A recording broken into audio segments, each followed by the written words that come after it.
za kiume ni moja kati ya tatizo ambalo limekuwa likiwakumba wanaume wengi sana. Na sasa hivi sio wale wanaume wameenda umri tu, hata vijana wadogo. Na kuna hili kundi la wanaume ambao wanafika kileleni chini ya dakika 2. Kitaalamu tunaita ni premature ejaculation. Mara nyingi husababishwa na msongo wa mawazo. Mwanaume anapokuwa na msongo wa mawazo ni ngumu sana kustahimili kufika kushiriki tendo la ndoa kwa muda mrefu. Lakini pia kuna hiki tunaita ni kiwewe. Mwanaume anakuwa anaogopa.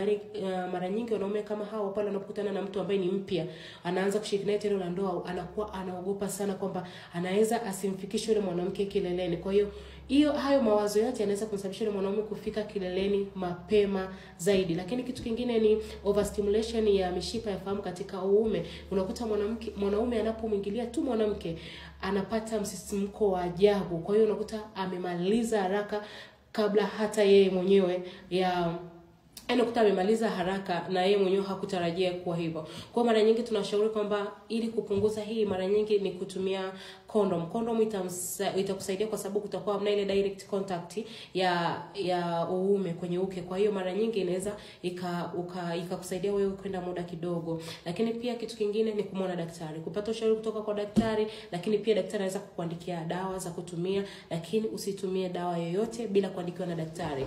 Mara nyingi wanaume kama hawa wamekuwa wakitumia dawa za booster. Jamani, hizi dawa sio nzuri kwa sababu kwa baadaye zinaweza kusababisha hautoweza kushiriki tendo la ndoa bila kutumia hizo dawa. Kwa hiyo ni kitu kama unakuwa ni kama ulemavu. Kwa hiyo mara nyingi unapokuwa na tatizo kama hili, hebu nenda kwa daktari, muelezee, utibiwe kabisa. Kwa sababu matatizo kama haya yanatibika kabisa na unarudi kuwa kawaida. Lakini kitu kingine tunachoshauri wanaume ni kufanya mazoezi sana, kupunguza kula baadhi ya vyakula vyenye wanga sana, vyakula vyenye mafuta sana.